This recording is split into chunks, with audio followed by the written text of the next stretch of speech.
നോമ്പ് തുറ സമയത്ത് കഴിക്കാൻ പറ്റിയ നല്ലൊരു റെസിപ്പിയാണിത്. അപ്പോൾ നമ്മളിത് ബാർലി വെച്ചിട്ടാട്ടോ ഉണ്ടാക്കുന്നത്. അപ്പോൾ ബാർലി എന്ന് പറയുന്നത് തന്നെ നമ്മുടെ ശരീരത്തിന് വളരെ നല്ലതാണ്. നമ്മുടെ ഡയറ്റിലൊക്കെ ഉൾപ്പെടുത്താൻ പറ്റുന്ന ഒരു സാധനമാണ് ബാർലി. പക്ഷേ മിക്ക ആൾക്കാരും അറിയാത്തതുകൊണ്ടാണെന്നൊന്നും അറിയില്ല, ഈ ഒരു ബാർലി അധികം അങ്ങനെ ഡയറ്റിൽ ഉൾപ്പെടുത്തിയായിട്ട് കാണാറില്ല. അതുപോലെ തന്നെ സ്ത്രീകൾക്ക് വളരെയധികം ഗുണം ചെയ്യുന്ന ഒന്നാണ് ഈ ഒരു ബാർലി കഴിക്കുന്നത്. അപ്പോൾ ഈ ഒരു നല്ല ടേസ്റ്റി ആയിട്ടുള്ള ഒരു റെസിപ്പി എങ്ങനെയാണ് ചെയ്യുന്നത് നോക്കാം. അപ്പോൾ അതിന് മുന്നേ ചാനൽ ആദ്യമായിട്ട് കാണുന്നവരാണെങ്കിൽ വീഡിയോ ഇഷ്ടമാവുകയാണെങ്കിൽ ലൈക്ക് ചെയ്യാനും ഷെയർ ചെയ്യാനും സബ്സ്ക്രൈബ് ചെയ്ത് സപ്പോർട്ട് ചെയ്യാനും മറക്കല്ലേ. അപ്പോൾ ഇതാ നമ്മൾ ഒരു 1/4 കപ്പ് ബാർലിയാണ് ഞാൻ എടുക്കുന്നത്.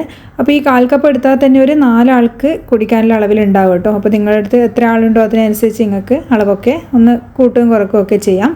അപ്പോൾ ഞാനിത് ഒന്ന് നല്ലപോലെ കഴുകിയെടുത്തതിന് ശേഷം ഒരു 5-6 മണിക്കൂർ ഒന്ന് കുതിർത്ത് വെച്ചാണ്. ഇനി വീണ്ടും ഇത് നല്ലപോലെ ഒന്ന് കഴുകിയിട്ട് കുക്കറിലിട്ടിട്ടൊന്ന് വേവിക്കുന്നുണ്ട്. അപ്പോൾ അതിലേക്ക് ആവശ്യത്തിനുള്ള വെള്ളം ചേർത്ത് കൊടുക്കാം.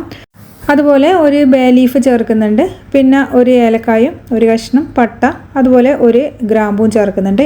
ഈ സ്പൈസസിൻ്റെ അളവൊന്നും കൂടി പോകണ്ട കേട്ടോ, അപ്പോൾ അതിൻ്റെ ഒരു ചുവ വല്ലാണ്ട് മുന്നിട്ട് നിൽക്കും. ഇപ്പോൾ ബാർലി എന്ന് പറയുമ്പോൾ തന്നെ നമ്മളെ ഒരു ഗോതമ്പ് പോലെയാണ് കേട്ടോ കാണാനുണ്ടാകുക. അപ്പോൾ ഇത് ശരീരത്തിന് വളരെ നല്ലതാണ്. അപ്പോൾ നമുക്കിത് ബാർലിയൊക്കെ വെള്ളം വെച്ച് കുടിച്ചു കഴിഞ്ഞാൽ, അതുപോലെ തന്നെ കഞ്ഞിയൊക്കെ വെച്ച് കുടിച്ചു കഴിഞ്ഞാൽ വളരെ നല്ലതാണ്. അപ്പോൾ സാധാരണ നമ്മളെ സ്ത്രീകൾക്ക് അധികം ഉണ്ടാകുന്ന പ്രശ്നങ്ങളാണല്ലോ നമ്മളെ UTI എന്ന് പറയുന്നത്, അതായത് യൂറിനറി ട്രാക്ട് ഇൻഫെക്ഷൻ, മൂത്രത്തിൽ പഴുപ്പ്, അങ്ങനെയുള്ള പ്രശ്നങ്ങൾക്കൊക്കെ വളരെ നല്ലതായത്.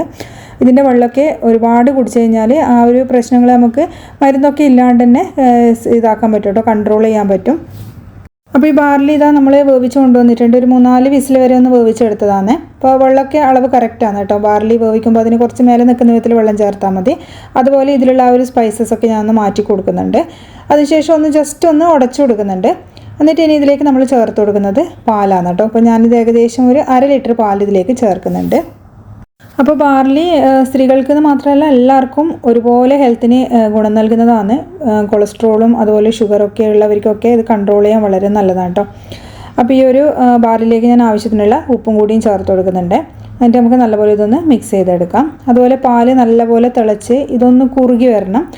ഈ ഒരു ബാർലിയും പാലും ഏകദേശം സമാസമായിട്ട് വരണം കേട്ടോ. അതായത് വറ്റിയിട്ട് രണ്ടും ഒരേ അളവ് പോലെ ആയിട്ട് വരണം. നല്ലോണം നമ്മളിത് കുറുക്കിയെടുക്കണം. അതുപോലെ തന്നെ കിഡ്നീൻ്റെ ആരോഗ്യത്തിനൊക്കെ വളരെ നല്ലതാണ് ഇത് കഴിക്കുന്നത്. പിന്നെ നമ്മൾ ഇതിൽ ഫൈബർ അടങ്ങിയിരിക്കുന്നതുകൊണ്ട് തന്നെ അമിതവണ്ണം കുറക്കാനൊക്കെ നല്ലതാണ്. അതുപോലെ ആസിഡിറ്റി പോലുള്ള പ്രശ്നങ്ങൾക്ക്, മലബന്ധം തടയാൻ ഇതിനൊക്കെ വളരെ നല്ലതാണ് ഈ ബാർലി നമ്മളെ ഭക്ഷണത്തിൽ ഉൾപ്പെടുത്തുന്നത്. അപ്പോൾ നമ്മൾ ഈ ഒരു ബാർലി വെച്ചിട്ട് തയ്യാറാക്കുന്നത് തൽബീന എന്ന് പറയുന്നൊരു റെസിപ്പിയാണ്. പണ്ടത്തെ പ്രവാചകൻ്റെ ഇഷ്ടഭക്ഷണം എന്നാണ് ഇതിന് പറയുന്നത്.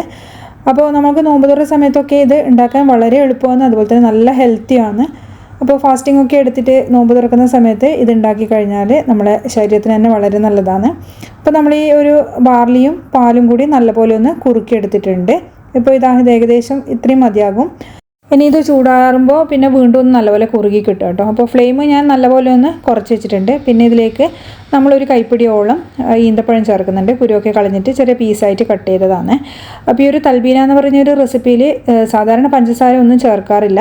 ഡേറ്റ്സിൻ്റെ മധുരം കേട്ടോ ഇതിൽ അധികം ഉണ്ടാകുക. അപ്പോൾ ഡേറ്റ്സ് എത്രത്തോളം ഇടുന്നു അത്രയും നല്ലത് തന്നെയാണ്. അതുപോലെ നമ്മൾ ഈ ഒരു ഇതിലേക്ക് കുറച്ച് നട്ട്സ് നമ്മൾ കഷ്ണാക്കിയിട്ട് അങ്ങ് ചേർക്കുന്നുണ്ട്. പൊടിച്ചിട്ടോ അല്ലെങ്കിൽ ഇതുപോലെ ചെറിയ കഷ്ണാക്കിയിട്ടോ അങ്ങ് ചേർക്കാം. അണ്ടിപ്പരിപ്പ്, ബദാം, പിസ്ത ഇതൊക്കെ ഞാനൊന്ന് ചെറുതായിട്ട് കട്ട് ചെയ്തിട്ടാണ് ചേർക്കുന്നത്. വാൾനട്ടൊക്കെ ഉണ്ടെങ്കിൽ ചേർത്ത് നല്ല തന്നെ. എത്രത്തോളം നമ്മൾ നട്ട്സും ഡേറ്റ്സൊക്കെ ചേർക്കുന്നോ അത്രയും നല്ലതാണ്. അതിനുശേഷം നമ്മൾ ഫ്ലെയിം ഓഫ് ആക്കുന്നുണ്ട് കേട്ടോ. അപ്പോൾ സാധാരണ നമ്മളിതിൽ ഉപ്പോ പഞ്ചസാരയോ ഒന്നും ചേർക്കാണ്ടാണ് കഴിക്കാറ്. പക്ഷേങ്കിൽ ഇത് ചേർത്ത് കഴിഞ്ഞാൽ വളരെ നല്ലതാണ്, ഹെൽത്തിനും നല്ലത് തന്നെയാണ്. നമ്മൾ മധുരമൊന്നും ചേർത്തിട്ടില്ല, സാധാരണ പഞ്ചസാരയൊന്നും ഇതിൽ ചേർക്കൂല. നല്ല ഹെൽത്തി ആയിട്ട് കഴിക്കുന്നത് പറയുമ്പോൾ തന്നെ പഞ്ചസാരയൊന്നും ചേർക്കൂല. പക്ഷേ ഒരു ഉപ്പ് ഒരിത്തിരി മധുരമൊക്കെ ഉണ്ടാകുമ്പോഴാണ് ഒന്ന് കുടിക്കാനൊന്നും ടേസ്റ്റ് ഉണ്ടാവുള്ളൂ കേട്ടോ. അപ്പോൾ നമ്മൾ ഫ്ലെയിം ഓഫ് ആക്കിയിട്ടൊന്ന് കുക്കറിൽ നിന്ന് ഒരു പാത്രത്തിലേക്ക് അങ്ങ് മാറ്റി കൊടുക്കുന്നുണ്ട്. അപ്പോൾ ചൂടോടെ കഴിക്കാനും അതുപോലെ തന്നെ തണുത്തിട്ട് കുടിക്കാനും നല്ല ടേസ്റ്റാണ്. അപ്പോൾ പാലും ഈ ഒരു ബാർലിയൊക്കെ ഇതുപോലെ നല്ല കട്ടിയിലിങ്ങനെ കുറുകിയിട്ട് നിൽക്കുമ്പോൾ നല്ല ടേസ്റ്റാണ്. അപ്പോൾ ഇതിൻ്റെ മേലെ നമ്മൾ കുറച്ച് ഡേറ്റ്സും കൂടി ഇട്ട് കൊടുക്കുന്നുണ്ട്. അതുപോലെ തന്നെ നമ്മൾ നേരത്തെ പൊടിച്ച് വെച്ച ആ ഒരു നട്ട്സും ഇതിൻ്റെ മേലേക്ക് അങ്ങ് ഇട്ട് കൊടുക്കാം. അതുപോലെ മധുരം ചേർത്ത് കഴിക്കാൻ താല്പര്യം ഉണ്ടെങ്കിൽ നിങ്ങൾക്ക് ഇതിലേക്ക് കുറച്ച് തേന ചേർത്ത് കൊടുക്കാം കേട്ടോ. തേനാണ് ഇതിൽ ചേർക്കുന്നത്, അല്ലെങ്കിൽ ആ ഡേറ്റ്സിൻ്റെ മധുരം തന്നെ മതിയാകും. അപ്പോൾ ഞാനിതിലേക്ക് തേന ചേർത്ത് കൊടുക്കുന്നുണ്ട്. അപ്പോൾ കുട്ടികൾക്കൊക്കെ കൊടുക്കുമ്പോൾ എന്ന് പറയുമ്പോൾ കുറച്ചൊരു മധുരം അവർക്ക് വേണ്ടി വരും. അപ്പോൾ അതുകൊണ്ട് തേനും കൂടിയും ചേർത്തിട്ട് നല്ലപോലെ ഇതെല്ലാം കൂടി ഒന്ന് മിക്സ് ചെയ്തിട്ടാണ് സെർവ് ചെയ്യുന്നത്. അപ്പോൾ ഒരുപാട് നട്ട്സും അതുപോലെ ഡേറ്റ്സും ഒക്കെ ആയിട്ട് നല്ല എന്താ പറയുക അത്രയും റിച്ച് ആയിട്ടുള്ളൊരു ഫുഡാണ് കേട്ടോ ഈ ഒരു തൽബീന എന്ന് പറയുന്നത്. അപ്പോൾ ഒരു നോമ്പ് തുറ സമയത്ത് തീർച്ചയായും ട്രൈ ചെയ്യേണ്ട ഒരു റെസിപ്പിയാണ്. നല്ല ഹെൽത്തി ആയിട്ട് നിങ്ങൾക്ക് വീട്ടിൽ തന്നെ തയ്യാറാക്കിയെടുക്കാം. അപ്പോൾ നമ്മളിതിൽ ഉപ്പും ആ ഒരു മധുരമൊന്നും ചേർത്തിട്ടില്ലെങ്കിലും കുടിക്കാൻ നല്ല ടേസ്റ്റാണ് കേട്ടോ. അപ്പോൾ ട്രൈ ചെയ്തിട്ട് ഫീഡ്ബാക്ക് പറയാൻ മറക്കരുത്.